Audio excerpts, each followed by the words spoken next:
मी म्हणजे पासून सुरू करून टाकतो.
Yes. The last. What is the last question? Tell me. Last शेवटचा क्वेश्चन कोणता होता? त्यात आपण पूर्ण का स्टॉप टॉकिंग लास्ट टाइम. क्या होता क्वेश्चन का पूर्ण का स्टॉप. क्वेश्चन नंबर 9 झाला फक्त. 10, 11, 12 पण झाला का? Question number 30. Point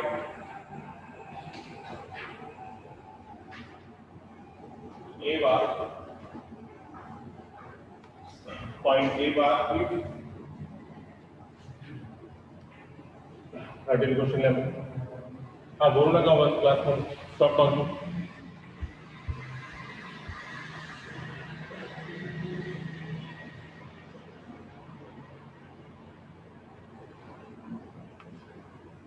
question number 13 लिखते हैं.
Okay clear.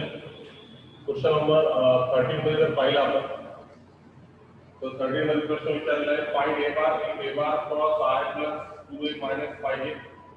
जे काय दिलं असेल तुम्हाला काय फाइंड करायचं ए बार फाइंड करायचं. तर बघा एक तर ए बार माइंड नसेल तर काल सारखा let A bar is equal to जो भी मालूम रहेगा उसको रख दो. उसको xi plus yj plus zk. तो देयरफॉर इक्वेशन आपलं पहले A bar cross I cap plus 2a bar minus 5a cap plus 2a bar a cap है 2a bar minus 5a cap is equal to 0. आता याला solve करा. Solve करण्यानंतर ते let us solve दे. आता ए बारच्या जागी ए बारचा वेक्टर ठेवा. काय भेटणार xi yj zk बोलू नका. तर क्रॉस पुन्हा सोबत I कॅप प्लस 2a बारच्या जागी a बारची value xi plus yj plus zk. ठीक आहे minus 5j is equal to किती 0. बस आता याला सॉल्व करा. सॉल्व म्हणजे पहिले काय क्रॉस प्रोडक्ट घेणार याच्यासोबत I सोबत त्यानंतर याला आपल्याला सॉल्व करता येईल. म्हणजे कसं बघा, क्रॉस मध्ये काय भेटतात, x into I cross I यांचा क्रॉस प्लस y इंटू जे cross I, okay, plus z into k cross I.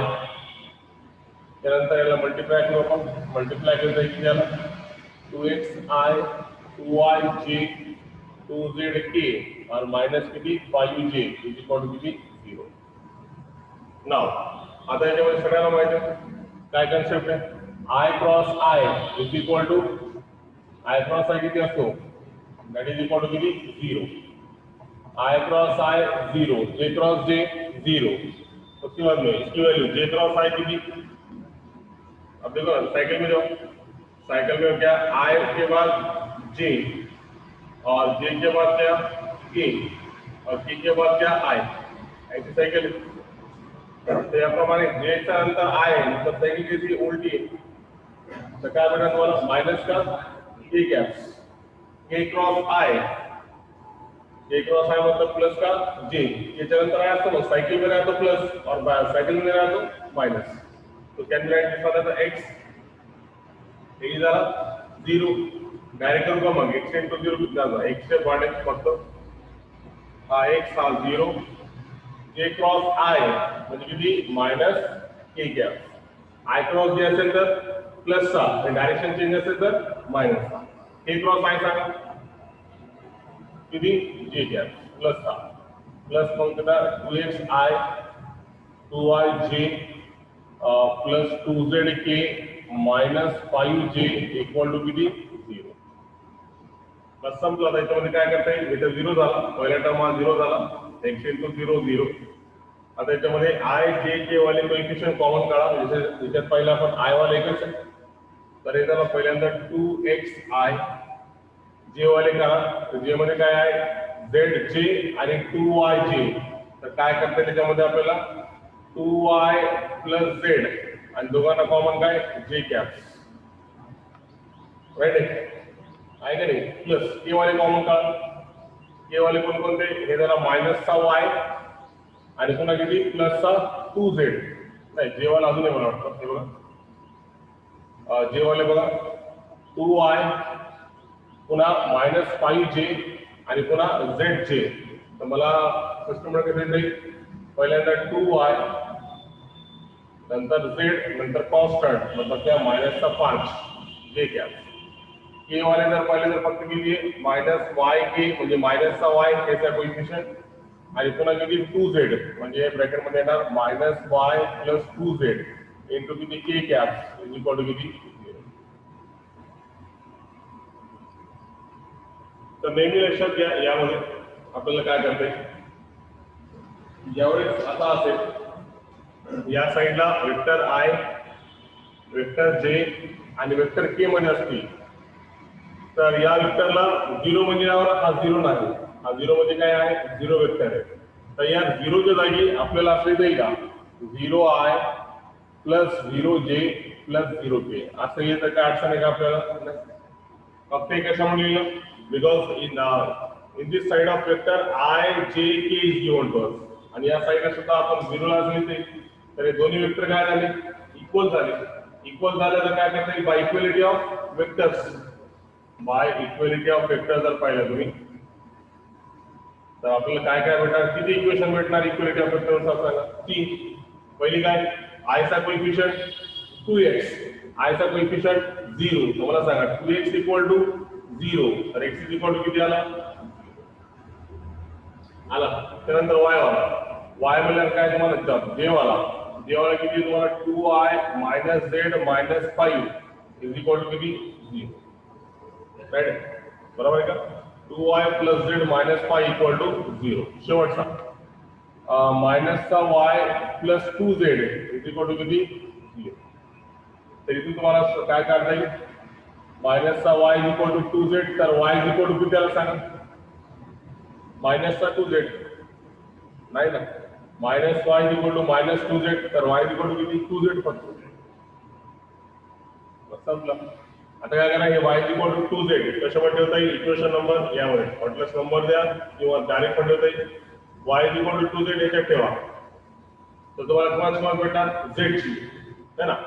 y equal 2z जर केलं तर हे झालं किती बघा 2z म्हणजे झालं 4z आणि 1z किती 5z 5z minus 5 equal to 0 म्हणजे 5z इक्वल टू 5 तर z इक्वल टू किती आला 1 z1 आला तर y किती आला 2 2 into 1 म्हणजे किती 2 आणि x किती आला 0 तर आपल्याला काय करायचं a बार वेक्टर मध्ये x y आणि z करायचं आहे इक्वालिटी ऑफ वेक्टर नुसार केलं तर x किती आला 0 आला मग z पहिले काढता येईल y च्या जागी 2z या इक्वेशन मध्ये ठेवा z ची किंमत भेटेल z आल्यानंतर पुन्हा इथे ठेवा कोणाची किंमत भेटणार y ची मग आलेली व्हॅल्यू कशा ठेवायचा वेक्टर a बार मध्ये x च्या जागी x ची व्हॅल्यू y च्या जागी y ची व्हॅल्यू z च्या जागी z करून बघा पास आल्यानंतर ते पुन्हा रिपीट करायचं ठेवा याला नाही कळायचं नाही तर तुला समजून सांगतो मी ऑफलाईन मध्ये एवढाच फायदा असतो की आपल्याला वारंवार समोर असल्यामुळे तुम्हाला विचारता येतं बघा इथं मग तुम्ही मुली आपल्याला ए बार काढायचा आहे आणि ही कंडिशन दिलेली आहे म्हणजे जेव्हा आपल्याला एखादा वेक्टर माहित नसेल तो वेक्टर आपण आयजीके मध्ये घेतो असा घेतो आपण काल असा क्वेश्चन घेतला होता बी बार काढायचा होता त्याला ए बारला काय नाव दिलं आपण एक्स आय वाय जे आणि झेड के मग ही कंडिशन आपल्याला गव्हर्नमेंटने दिलेली म्हणजे पुस्तकात क्वेश्चन मध्ये दिलेली आहे मग आता ए बारच्या जागी ए बारची व्हॅल्यू हे ए बारच्या जागी ए बारची व्हॅल्यू ठेवलं आपण मग नंतर काय करता येईल आता या याच्यासोबत क्रॉस आहे आय क्रॉस म्हणजे काय X I cross I Y जे क्रॉस आय झेड आणि के क्रॉस आय हे झाला क्रॉस आय याला 2 ने मल्टिप्लाय करा प्रत्येक टर्मला 2 ने मल्टिप्लाय केलं ते ऍड्रेस बोलू नका यानंतर तुम्हाला माहिती आहे सेम वेक्टर असेल तर क्रॉस प्रोडक्ट किती असतो 0 नंतर जे क्रॉस आय आहे तुम्हाला मी याच्याबरोबर सांगितलं थेरीमध्ये सायकल मध्ये असतील आयच्या नंतर जे काय आहे के जे च्या नंतर के तर काय आय आणि के च्या नंतर आय असेल तर सायकल मध्ये असेल तर मला सांगा जे च्या नंतर काय आय सायकल काय झाली उरली एबीसीडी पार्ट आहे आय तर आय नंतर जे येतो जे नंतर आय आय जे के तर सायकल मध्ये असल्यामुळे इथे काय आलं मायनस के आला उलटा झाला आणि के क्रॉस आय सायकल मध्ये त्याच्या नंतर काय आलो आय म्हणून त्यामुळे आलं म्हणजे ऍज इट इज मग आपण याच्यामध्ये काय केलं आय जे के चे टर्म कलेक्ट करायचे ते जर 0 झाला हा टर्म याला समजून द्या आय जे के मध्ये हे पहिले 2x आय याला कोणी साथ नाही ऍज इट इज 2x आहे जे वाय कलेक्ट करूया आपण हे झेड जे 2yj आणि -5 सगळ्यांमध्ये जे कॉमन काढलं इथून के कॉमन काढला या साइडला वेक्टर आय जे के भेटला आणि त्या साइडला आय जे के नव्हतं तर 0 इज अ वेक्टर क्वांटिटी तर त्या 0 ला आपल्याला आय जे के मध्ये लिहिता येतं 0i + 0j + 0k म्हणजे किती 0 असा केल्याने दोन साइडने वेक्टर भेटते आय जे के मध्ये त्याचं कोइफिशिएंट काय केलं आपण कम्पेअर केलं म्हणजे आय चा कोइफिशिएंट 2x आय चा कोइफिशिएंट 0 तर 2x = 0 x ची किंमत भेटते जे चा कोइफिशिएंट पूर्ण ब्रॅकेट आणि इथे जेचा कोइफिशिएंट किती 0 ही झाली दुसरी इक्वेशन नंतर याचा के चा कोइफिशिएंट एवढा के चा कोइफिशिएंट 0 आता इथून y ची किंमत काढली की आलेली y ची किंमत कशा ठेवायचं या इक्वेशन मध्ये तर काय भेटणार z ची व्हॅल्यू z आला 1 याच्या ठेवलं तर y किती आला 2 * 1 2 म्हणजे x कळाला y कळाला z कळाला ते म्हणजे फास्ट यांचा काहीतरी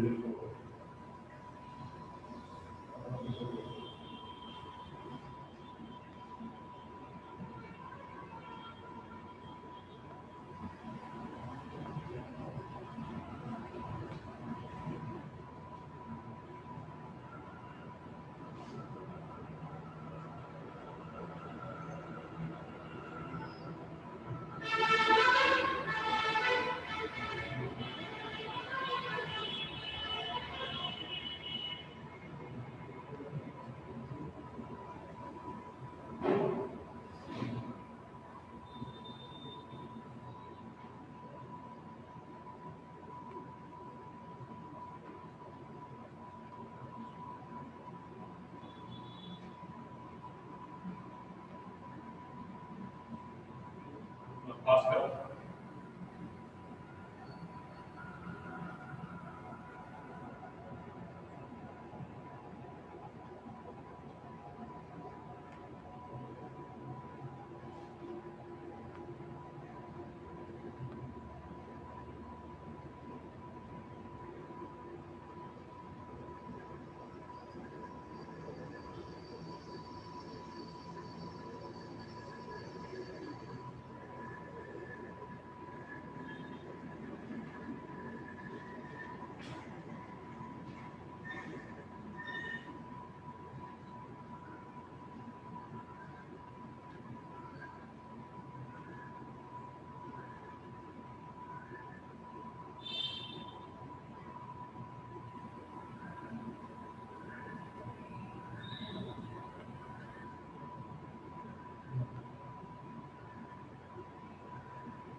मला किती आलं मग सांगा. x इज इक्वल टू 0 ठेवलं आपण याच्यामध्ये. काय काय सांगा. तो आता पेनचा प्रश्न भेटलेला आहे. हो डार्क दिसेल आता. सांगा काय काय आला सांगा. यामध्ये ठेवलं तर y is equal to 2z याच्यात ठेवलं आपण तर भेटणार 2y. 2y म्हणजे 2 into 2z plus z minus 5 equal to 0. तर याप्रमाणे तुम्हाला काय भेटणार 4z प्लस 5 मतलब 5z मायनस 5 इक्वल टू 0. तर z इज इक्वल टू किती आला 1. z इज इक्वल टू 1 तर y ची जागी y ची किंमत तर therefore y is equal to 2z मध्ये ठेवलं तर y is equal to 2 into 1 y किती आला 2. therefore y is equal to 2 हे आला. x is equal to 0, y is equal to 2 and z is equal to 1. तर therefore वेक्टर a बार चा हाल जर पाहिला आपण तर वेक्टर a बार चा हाल काय झाला very simple one. therefore vector a bar is equal to xi म्हणजे 0i प्लस yj म्हणजे 2j आणि zk म्हणजे फक्त काय 1k. तर या 0 ला काय अर्थ आहे डायरेक्ट आपल्या इथे 2j प्लस k इथे जाऊन वेक्टर a आला चालेल. अगला क्वेश्चन लिखो. Next question number 14. Question number 14 बघा ना. विचारा सगळं व्यवस्थित. क्वेश्चन नंबर 14 मध्ये बघा ना काय काय करते. क्वेश्चन नंबर 14 ला जवळपास एक साईड संपून जाईल. एखादा प्रश्न राहिला तर राहील. झाला एक्झॅक्टली चला माझे झाला होतो का मग.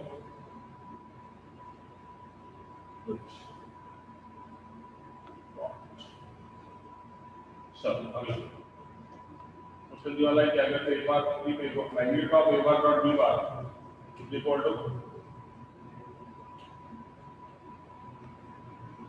देखो sir question number 14 find the angle between a bar and b bar.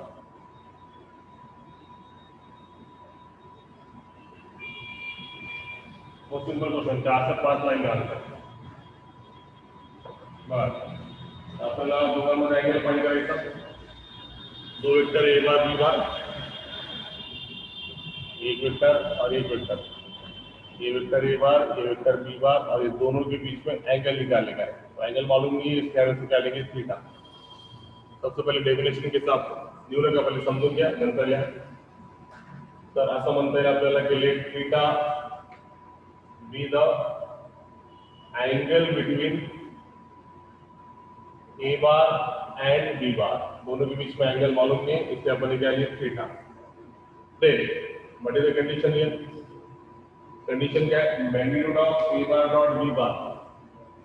Magnitude of a bar dot b bar is equal to magnitude of a bar cross b bar cube. हे आपल्याला काय करायचं त्याला माहिती. तेव्हा फॉर्म्युला मध्ये a bar dot b बार चा formula पहले वेक्टर चा मैग्नीट्यूड दूसरे वेक्टर चा मैग्नीट्यूड आणि किती cos थीटा. राइट है. इसका मैग्नीट्यूड सबको मालूम है. a बार क्रॉस b बार का मैग्नीट्यूड कितना magnitude of a bar magnitude of b bar sin theta और कितना n कैप. बाहेर काढल्यानंतर युनिट वेक्टर काय भेटणार 1. तर सध्या आपण काय काढलं a बार क्रॉस b बार का फॉर्मूला. ये भी मैग्नीट्यूड पे क्या है a डॉट b का फॉर्मूला. अब सबसे इम्पोर्टेंट क्या है यहाँ पे कि यहाँ पे जो है यहाँ पे ये कंडीशन दी वाली कि a बार डॉट b बार जो है a बार डॉट b बार जो है वो निगेटिव है. लेस देन 0 म्हणजे काय निगेटिव आहे. क्वेश्चन मध्ये दिलेले मग a bar dot b bar dot product जर निगेटिव्ह असतील तर हे चा मॅग्नीट्यूड जे आहे ते तुम्हाला काय भेटणार मायनस मध्ये भेटेल. दोघांमध्ये अँगल जर निगेटिव्ह असेल याला जर मॉडचा बाहेर काढायचं असेल मॅग्नीट्यूडचा बाहेर त्याचं मॅग्नीट्यूड काय भेटणार तुम्हाला minus of magnitude of a bar b bar cos theta. कळाला मायनस का आला कारण a बार डॉट b बार कसा आहे निगेटिव्ह अँगल आहे म्हणून या मॉडचा भाग किती त्याला मॅग्नीट्यूड किती त्याला मायनस इज इक्वल टू. याच्यामध्ये पहिले वेक्टरचा मॅग्नीट्यूड दुसऱ्या वेक्टरचा मॅग्नीट्यूड sin थीटा आणि n कॅप युनिट वेक्टरचा मॅग्नीट्यूड किती 1. हे प्लस का आला कारण त्याच्यावर फक्त a bar dot b bar negative म्हणलं a बार क्रॉस b बारवर काही कंडिशन दिलेली नाही.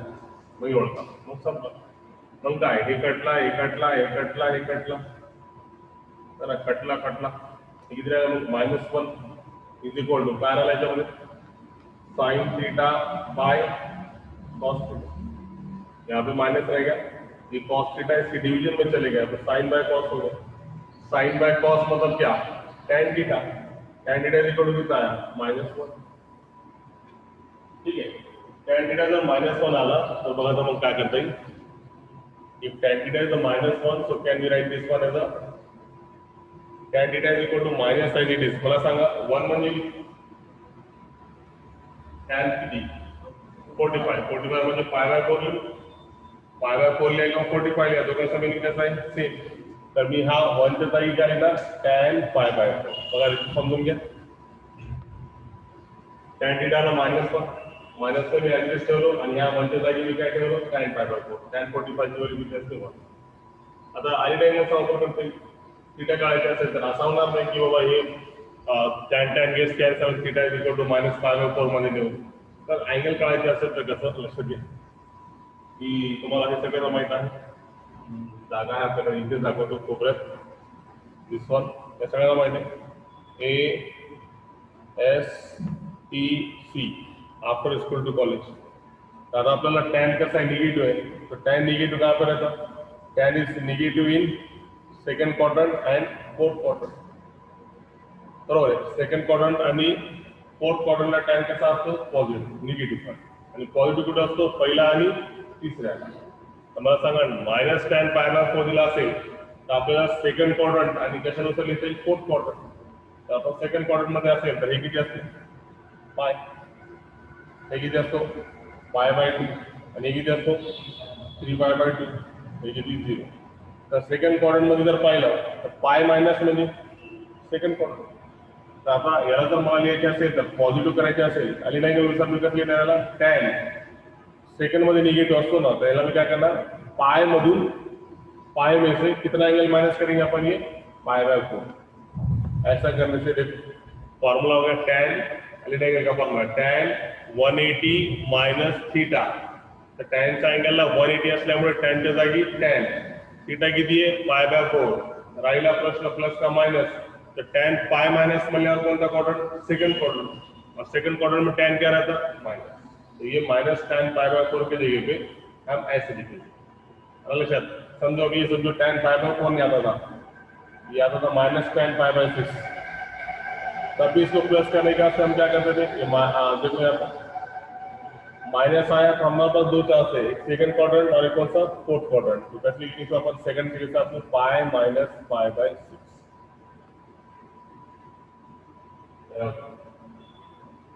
बरंच कळालं असं मला वाटेल, हे सोडून द्या, मला सांगा एक जनरल एक्झाम्पल घेऊ, मला सांगा माइनस कॉस π/4 ला कसं लिखेल मतलब आणि डायगोनल मला याला पॉझिटिव्ह करायचं असेल तर माइनस कॉस π/4 च्या जागी मी कसं येणार, सर्वात पहिले काय पाहणार कॉस निगेटिव्ह कुठे, मला सांगा कॉस निगेटिव्ह कुठे, पहिले पॉझिटिव्ह कुठे, पहिला आणि चौथा, निगेटिव्ह कुठे दुसरा आणि तिसरा। आता जर दुसरा मध्ये भेटत असेल तर तिसऱ्या मध्ये जायची गरज आहे का, आहे का?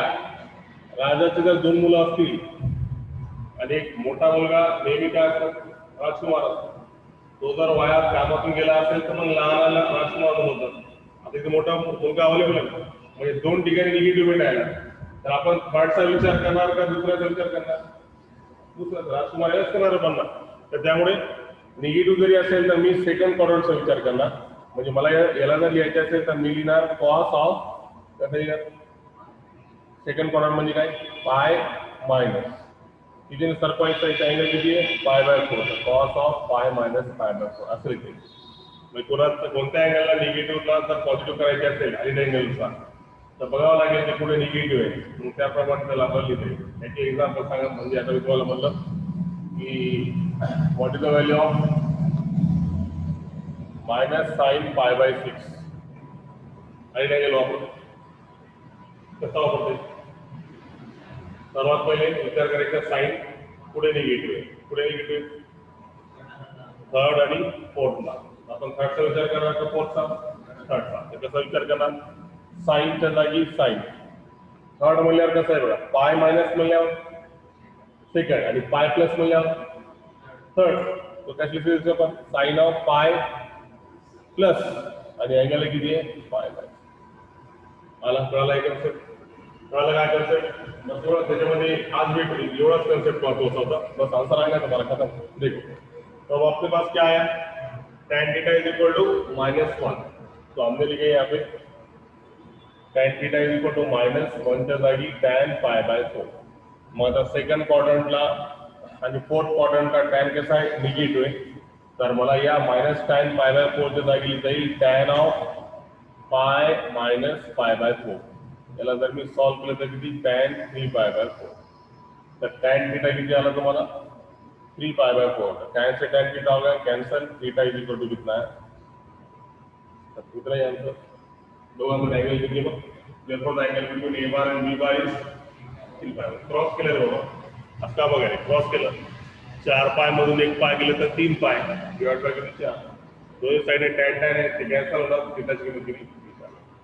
आलं फक्त त्याच्यामध्ये इथे रिझन लिहा तिथं ब्रॅकेटमध्ये रिझन काय ना सिन्स ए बार डॉट बी बार कसा आहे निगेटिव्ह म्हणून याची व्हॅल्यू किती आली -1 आली.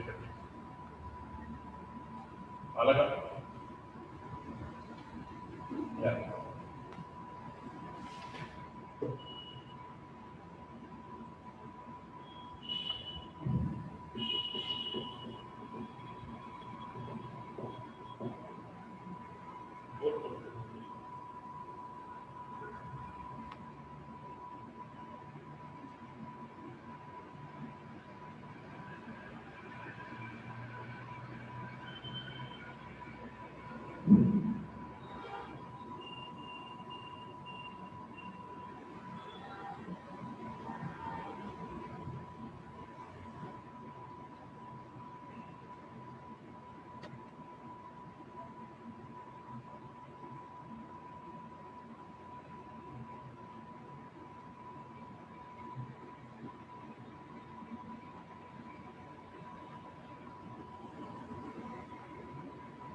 त्यानंतर नेक्स्ट क्वेश्चन घ्या.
झालाय सगळ्यांचं बोलून काय कसं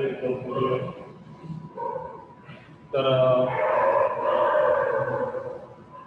आणि क्वेश्चन आहे वेक्टर वेक्टर एक काम करा तुम्ही काय करा सरळ सरळ आता याच्यानंतरचा क्वेश्चन घ्या कारण याला थोडा टाइम लागेल आणि आपल्याकडे इथे टाइम थोडा कमी आहे 5 मिनिटांमध्ये म्हणल्यावर आपल्याला क्वेश्चन नंबर 16 आहे त्यानंतर आपण तो क्वेश्चन नंबर 16 होऊन जाईल आपण क्वेश्चन नंबर 15 घेऊ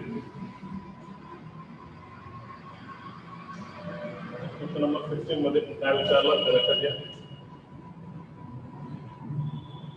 क्वेश्चन नंबर 16 में है find the direction ratios of a vector find the direct DRS of vector perpendicular to the two lines whose direction ratios are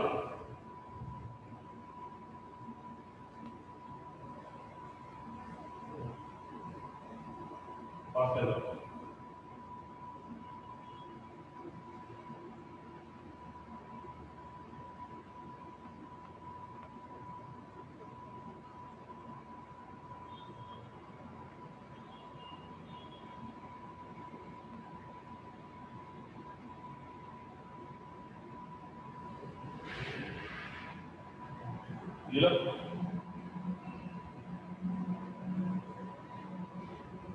समजून घ्या आता दोन वेक्टर्स आहेत याला दोन मेथडने करता येईल पहिले सिंपल मेथड दाखवतो क्रॉसने करता येईल आणि पुन्हा अजून एक मेथड आहे दोघांपैकी कुठले वापरा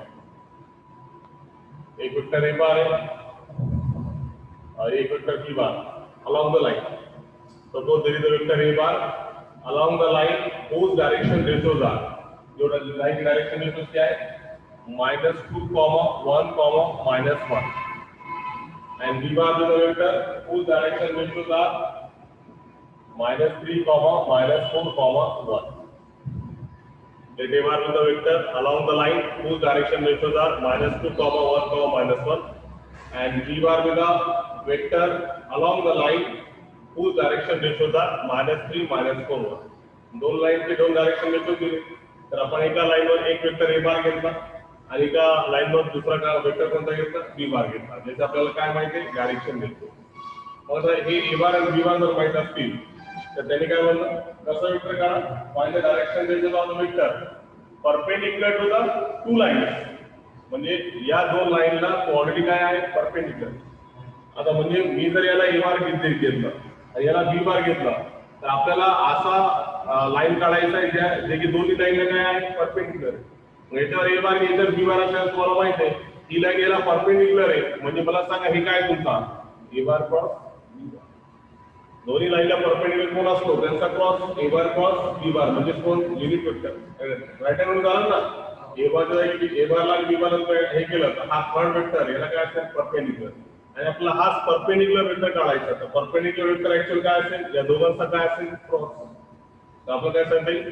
the perpendicular vector to both A bar and B bar is given by व्यवस्थित लिहून देतो पहिले समजून घ्या तर ए बार क्रॉस बी बार मला काय आलं आय जे ए सांगा ए बार किती आहे -2, 1, -1 हा -3, -4, 1 let us solve them 1 -4 -j -2 -3 then afterward plus k किती वेक्टर सांगा 4 2 8 प्लस किती सांगा -3 आहे प्लस 5 आहे आणि प्लस किती 11 k तर याच्यामध्ये थर्ड वेक्टर जे की दोन्ही वेक्टरला परपेंडिक्युलर आहे याचे डायरेक्शन रेशियोज म्हणजे काय आय जे के चे कोएफिशिएंट तर आय म्हणजे की त्याला डायरेक्शन रेशियो काय म्हणतात त्याचे -3, 5, 11 हे कोणाचे डायरेक्शन रेशियो होते असे वेक्टर जे की दोन्हीला काय आहे परपेंडिक्युलर म्हणजे ए बार क्रॉस बी बार